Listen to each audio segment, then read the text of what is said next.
He came like an avalanche made of gold and cameras, arriving at dawn with a promise stamped across every billboard and every headline. They called him the president on the banners, though he had left the office years earlier. They called him a builder, a showman, a man who turned every stage into a theater. He spoke in short sentences that landed like coins, and his smile was an advert, wide, rehearsed, profitable.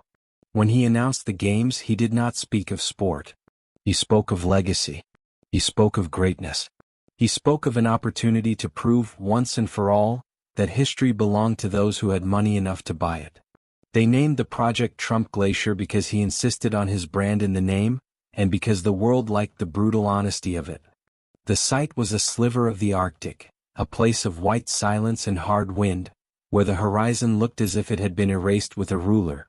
He promised stadiums carved from ice, arenas with roofs of glass, hotels that glittered like ships of light, and an opening ceremony that would be watched by billions. He promised a city without borders where the best of humanity would gather, and underneath his promise ran another current. What he built would belong to him. The committee signed. The sponsors wrote checks with hands that shook not from cold but from calculation. Nations sent letters of intent and delegations who would later stand under banners that represented nothing more than a number on a spreadsheet. Critics called it madness. Supporters called it innovation. The world, tired of speeches and treaties, loved spectacle, and spectacle loved him. The athletes came as they always do, with worn duffel bags and stars behind their eyes. They came with coaches who could name every athlete they'd beaten and every limit they'd almost touched. They came because the Olympics had always been a promise. 4 years of training for the chance to be seen. For some, Trump Glacier was a fresh horizon. For others, it was a nightmare wrapped in gold foil. For the young woman who would change everything, it was simply the arena where she would polish a life of small reconciliations into something sharp. She was not a champion when she arrived. She bore a name from a city that treated winters like a rite of passage.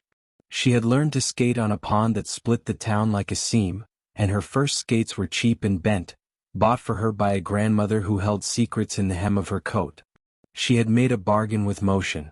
If she could float above the ice long enough to touch the sky, she would be allowed to imagine a life that did not include fear. The rink had taught her balance and also the quiet vocabulary of patience, the way to put your weight in one place and trust that the world would carry you. When she arrived at the glacier, officials measured her and assigned her a uniform stitched with corporate sponsors. They gave her a room in a tower that looked like a cathedral of glass and told her to smile for the cameras. The city itself was a miracle of engineering and vanity. Roads were heated so snow did not settle. Robots cleared walkways and pamphlets described dining experiences that cost as much as a town. The stadiums rose like carved teeth out of the ice, and at night the northern lights reflected in the mirrored glass and looked like the aurora had come to watch a parade. The flame ceremony was a spectacle. Drones choreographed into a simulated flock, holograms of mythic origins, fireworks that spelled slogans in the sky. Everything was polished so thoroughly you could see the future reflected in it, or at least the future he wanted you to buy. But beneath the brand, the projects and the ribbon-cutting lay the cracks driven by haste and secrecy. The contractors who had pressed the ice into place had skipped tests. The engineers who had promised tidal stability ignored emails sent at 3 in the morning warning of the fragility of the permafrost. The clean corridors that tourists would walk were stacked upon maintenance tunnels that no one bothered to map in public. And the security plan, grand as a doctrine but thin as a postcard, depended on private contractors paid to watch screens and keep the cameras rolling. They said that, in his office, the president kept a world map with pins for deals and an enormous photograph of himself shaking hands with an unnamed monarch. He liked to stand in the middle of his model city and listen to the hum of servers powering an operation that could stream the world's most intimate competitions into living rooms on every continent. He liked to say, off the cuff and perfectly televised, that he was giving the world something it had lost. Spectacle without apology. He also liked, in quieter conversations, to remind his guests that the eyes of the world are most attentive when human drama is on display. He offered comfort to investors by promising control.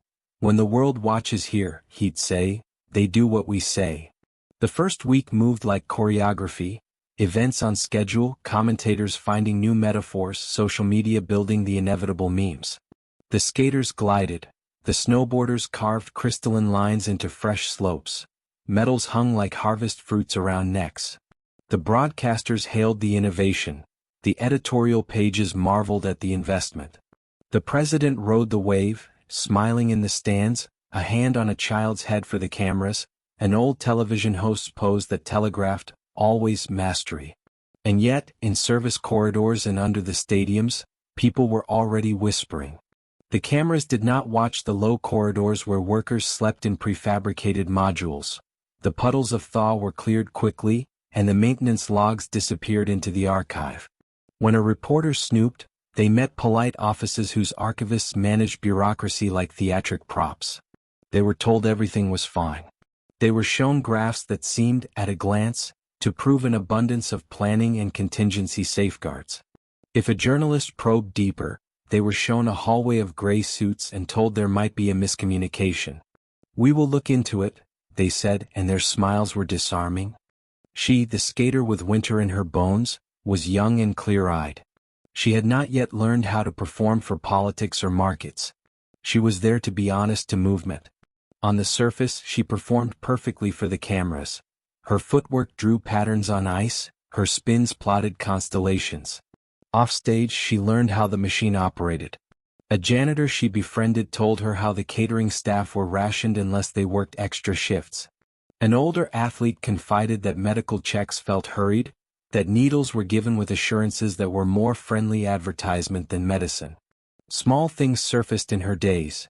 The way a security guard lingered too long near the changing rooms, the smell of cold metal in the air beyond the public corridors, the way train schedules shifted on the overnight without notice. She collected these things like a quiet catalog of unease. She asked questions because she had learned that sometimes the why of a thing is the point where the world bends. "Who owns the ice?" she asked one night as she sipped cheap tea in the athletes' cafeteria. The man across from her shrugged and said, "We all do. And we all pay." No one could say whether she meant it as an answer or a warning. She left him with a smile and a feeling like a cold stone beneath her skin. There were rumors that the president wanted competitive edges that could be sold, that he had asked technologists to create analytics companies that would monetize the very motion of the athletes. Their biometrics, their stress levels, their likely performances. There were people who argued that transforming sport into data would optimize training and safety.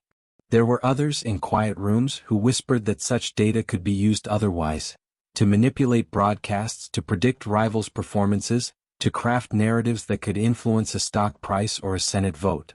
No one showed a paper that proved anything, because the truth that matters most in a spectacle is the one the audience accepts. As the days passed, the young skater began to notice more than whispers. She noticed absences. Athletes who had been rostered the day before were gone without explanation. A transporter that had delivered technical equipment vanished with a crate of cameras and several technicians overnight. An accountant she met in a hallway told her, with a face she did not forget, that sometimes the ledger must be cleaned so the headline remains pretty. He said it like a confession and like a defense.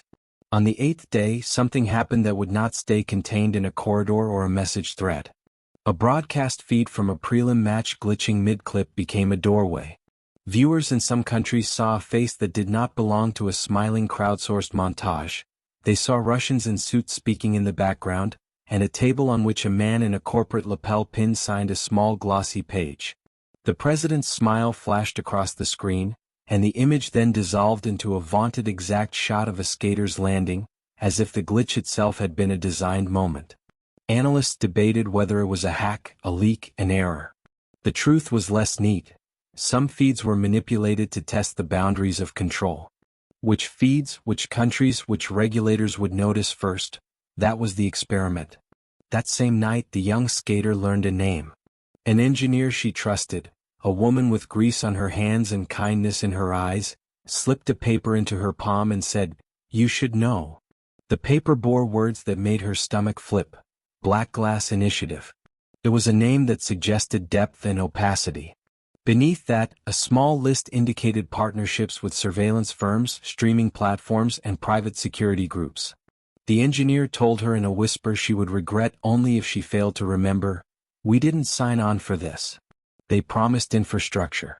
They promised cameras and safety. This is something else." She folded the paper carefully and did what athletes do when the world tilts. She found a place to train. On the ice, the world stopped being conversation and became physics.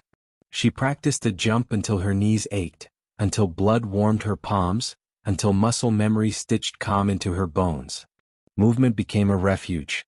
Still, the paper was a stone in her pocket, a weight of knowledge she could not yet admit as fact.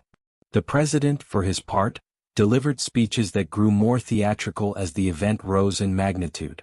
He had a way of speaking about our spectacle that made some audience members feel included and others feel priced out.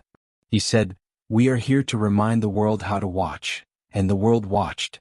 Critics called his empire of streaming and sponsorship a commodification of the sacred. Supporters sent him flowers and promises. Investors counted returns before the first medal was weighed. He had a legal team, and the legal team had memos and soft folders. Among them, clauses glinted: control, exclusivity, indemnity. They were contract language translations for command. The turning point came swift and private like a trapdoor. A technician at one of the networks, off the clock and drunk on quiet, uploaded a folder to a public server and then deleted his presence like smoke. The folder contained raw camera footage, not the polished streams the world consumed. In it, she watched things that did not belong on any highlight reel. She watched an athlete being shepherded from a medical tent by men who were not medical staff. She watched a cameraman shake his head as a broadcast director told him to roll tape of staged ceremonies. She watched a group of men in suits walk into the maintenance tunnels and a drone follow them in like an obedient insect. She watched the sport, in 1,000 frames, turned into product. That night, she sat on the edge of her bed and watched the footage until her eyes blurred. The cliché about sport being bloodless and pure felt brittle. She could no longer pretend that the scaffold beneath the ice was benign. She closed her laptop and slid the paper from the engineer's hand out across the table and read it again. She felt like someone who had learned the ending of a story while still inside it. She did what many who feel powerless do: she reached out. The journalist who had come to cover the glamour of the games but had found his own conscience instead answered at dawn. He had a temper tempered by long nights and a private inbox filled with documents like the one she had. They spoke in code. They arranged to meet in the service corridor beneath the smallest arena, surrounded by pipes that hummed at the pressure of machinery. He handed her a recorder and said, "You can be the voice." She thought of the thousands of judges and cameras, the sponsors, the child who looked up at her in the stands and said, "Tomorrow I skate like you." She thought of courage as muscle and decision and an unwillingness to let the moment be stolen. The journalist said, "If we go public, they'll call us liars. If we leak, they'll call it sabotage. If we do nothing, every record will be rewritten. So we must decide what we are willing to become to stop them." They made a plan that was beautiful in its simplicity: to take the opening night, the most watched event, and make a choice that would force the world to look. They could not control everything. They could control the stage where truth had weight. She was terrified. She was also alive with a fierce clarity. Truth carried a rhythm only she could keep. She would skate, and when the cameras widened for the grand shot of the president receiving applause, she would do something else. Something that would not be easily swallowed by feed refreshes and sponsored overlays. The day arrived electric and blinded by lights. The world was tuned. The president walked the runway stage as if it were a throne. Drones patterned the sky like a flock ordered by code. Sponsors beamed advertisements that were woven into the spectacle, their logos blossoming at every available frame. The skater laced her boots, closed her eyes, and thought of the woman who had handed her the list in the engineering shed, of the janitor with the thin smile, of the child in the crowd.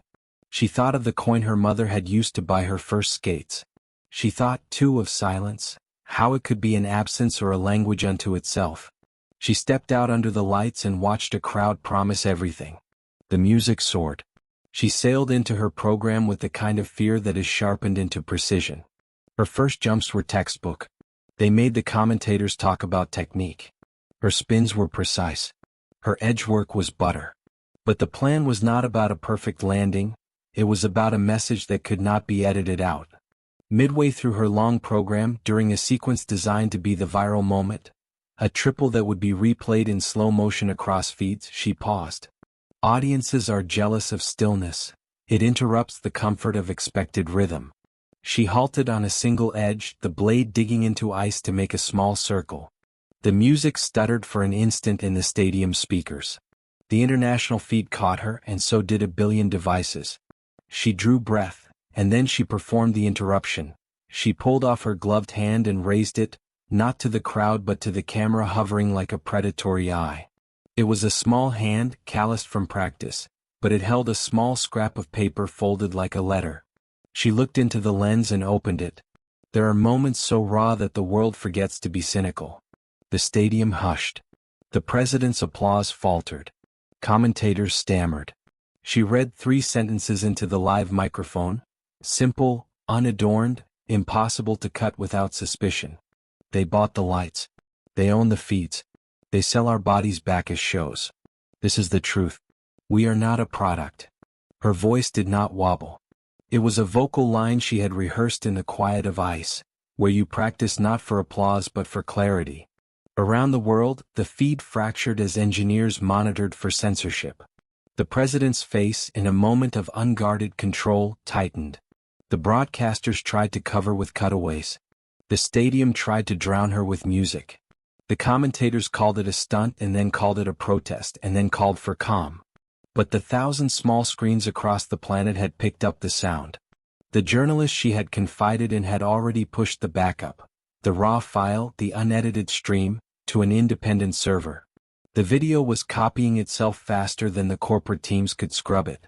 The president's men moved like tides. Security hustled through the aisles. Never before had the stadium felt so fragile. He rose, and his hand moved toward the microphone with the practiced quickness of a man who expected to always be heard. But he could not prevent the rush of response. Athletes in the stands began to stand.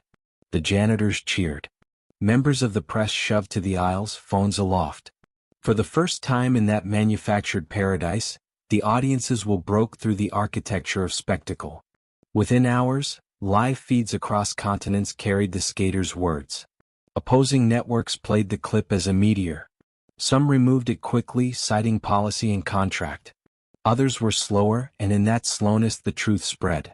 Comment sections filled with something close to rage and something close to solidarity. Sponsors trembled. Investors flinched. The president, furious and calculating, moved to discredit her. They released statements calling her a pawn of foreign interests, an ungrateful performer looking for attention. They filed legal threats against the journalist and the engineer. They claimed irregularities in accreditation, unpaid fines in transit, documents that could be invented and then paraded like weapons to redirect moral outrage. The legal teams worked the language like a scalpel. They framed the narrative in a way the algorithms love to amplify: conflict, scandal, diversion. But the skater had done something else besides speak. She had shown the world a witness who could not be res-hot. She had made living proof arrive in the feeds. The engineer came forward on a stream patched through secure nodes and detailed the Black Glass initiative, not with numbers that lay flat in policy, but with names and visuals and PDFs that could be verified. A whistleblower from within the security firm published a memo showing redaction marks that linked the initiative to the private contractors. A lawyer in Geneva filed a case under human rights statutes about unauthorized biometric data collection. The avalanche moved. The machinery groaned. There were reprisals. There always are in stories like this. The skater found herself blacklisted from other competitions, her sponsors reneging on deals that had been promised months earlier. Doxing campaigns targeted her social feeds. Online mobs rose like smoke. She received threats that required police intervention. The president used the orchestra of legal and media power to flatten her into smaller things in the eyes of many. He called for restoring order, and for bringing back the art of watching. He framed the revolt as an act of chaos, an interruption to the joy he had built. And yet the movement grew thin and sure in its own ways. Small trade unions began to talk about contracts. Athletes in other sports staged symbolic pauses. A competitor in speed skating refused to accept a medal on stage without acknowledging the workers who had built the rinks. A television producer quit on air, dissolving into a sob while channels looped his last protests. These were not mass revolutions. They were 1,000 small filters of conscience that together refracted the light. The president retaliated with money and legal muscle, but the world had learned how to look. The public conversation that followed was messy and human. Some viewers stood with him, offended by the spectacle and determined to support the economy and the visibility of the nation. Others stood with the skater, rattled and angry that sports, for a moment, had been shown to be a market where bodies and stories were packaged and sold. Regulators convened. Committees met. Technical audits were demanded and launched. The president's legal team fought back, but in the courtroom of public opinion the trial was live, and it had no bail for paid influence. Then it happened, the ice itself betrayed them. Engineers, called in to assess structural claims the whistleblowers had made, published a report that the permafrost under the stadium was destabilizing, not slowly, but with a shifting rush made inevitable by climate and the strain of heavy construction. The foundations, preloaded and warmed by subterranean heating to keep the roads free of snow, now trembled under the load of the networked architecture. What had been boasted as a triumph of human ingenuity was, in transparent planning documents that leaked, a disaster waiting to be marketed. On a night when the stadium pulsed with music and the president gave a televised address promising resilience in the face of reporting, the first tremor came. It was not dramatic at first. A shudder, a ripple of movement, an uneasy murmur. The lights flickered. Cameras flinched. The sound mix scratched. People laughed off the tremor at first, assuming it a part of the show, a staged effect for drama. Then a crack appeared like a wrong note, stretching along the underside of a concourse. The sound of the structure shifting was a long, terrible string, and the audience could not decide whether to rise and run or to sit and watch. For those in the stands, it was the moment theater gives us when the actor forgets a line. Reality intruded. Then came the breaking. An enormous sheet of ice split half-surface in the outer ring unmoored, and water bled into the service tunnels. Drones failed to steady in the tremor. A panicked cascade of minor failures spiraled into a system shock. Smoke and dust and the smell of hot metal filled the air. People stumbled. Fancy advertising screens cracked. In the chaos, the president's security teams tried to form lines of command that resembled authority. For once, their rehearsed gestures flattened like paper. Rescue protocols were imperfect but heroic. People helped each other across sliding floors. The skater, who had been sitting in the stands for interviews, grabbed a fire extinguisher and ran down a corridor to help a pressed mass of staff. The journalist, his face streaked with soot, filmed not a narrative but humanity. Videos spread that showed people helping one another, not a polished montage but real hands grasping warm hands, children being born out, athletes forming human chains. The president's planned imagery of him as conductor of a global festivity crumpled into the reality of emergency responders and volunteers. When the smoke cleared and the damage was mapped, the city that had been built as a monument to brand and influence looked less like a monument and more like a lesson. The stadium was condemned. Rescue crews filled spreadsheets with names and far too many exhausted signatures. The financial markets dropped. Sponsors convened emergency meetings. The president's speechwriters wrote the speech he would eventually give, full of resilient language, gratitude, and promises to rebuild better. He called for unity, a familiar cadence rolled into rehearsed sincerity. His public approval dipped and spiked with every headline. The legal and political aftermath was messy and raw. There were hearings, investigations, and charges of negligence brought by nations whose athletes had been endangered. The world demanded accountability, and the infrastructure he had bought with polished checks and empty guarantees was suddenly exposed as cobbled together with promises that had no intention of enduring. The private courts tried to swallow claims under arbitration clauses and non-disclosure agreements, but mass culture had already produced footage that would not be unsent. In the months that followed, the president tried to pivot. He hired consultants to recast the narrative, held press conferences that promised refunds and compensations, and offered a legacy fund that would, he said, help the towns harmed by the climate shock. There were lawsuits. There were settlements drawn in gray ink. Stocks rallied when he promised a rebrand. The world watched, exhausted and fascinated, as leaders jockeyed and lawyers argued, and the skater who had interrupted the show spent nights answering requests for testimony from committees meant to reform the governance of sports. Her life changed in the way that truth often changes lives. It became public property. She was offered wavering support and solid money. She was attacked online and embraced in small pockets of grief and gratitude. She sat with workers who had been denied meals. She testified at hearings about biometric privacy and the rights of athletes to control their own data. Her voice, small once in a frozen town, became a part of the legal vocabulary that would later be used to redesign contracts and regulations. But truth is not a heroic arrow that flies straight into law and fixes everything. It is a pebble thrown into a lake whose surface ripples in complex patterns. There were confusion and compromise. Some nations argued that the revenues the president had promised could fund sports where funding had been absent. Others said the very notion of private ownership over global ritual was a line that should never have been crossed. Years later, when books were written in black and silver about the Trump Glacier Games, some pages read like tragedy and others like satire. He would be remembered, in the way billionaires are, for the scale of his risk and the scale of his hubris. The press would print study after study about the perils of privatizing public institutions devoted to cultural heritage. New protocols were written about transparency and environmental auditing. Contracts were taught in university classrooms as cautionary tales. The skater returned to ice not as a naive performer but as a seeder of reform.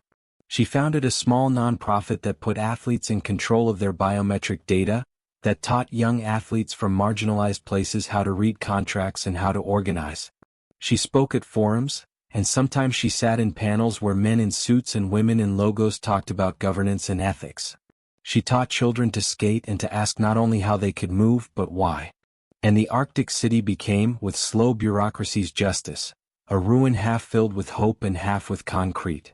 Some of the glass towers were repurposed into research centers studying thaw and permafrost. The ice arenas became labs for climate scientists.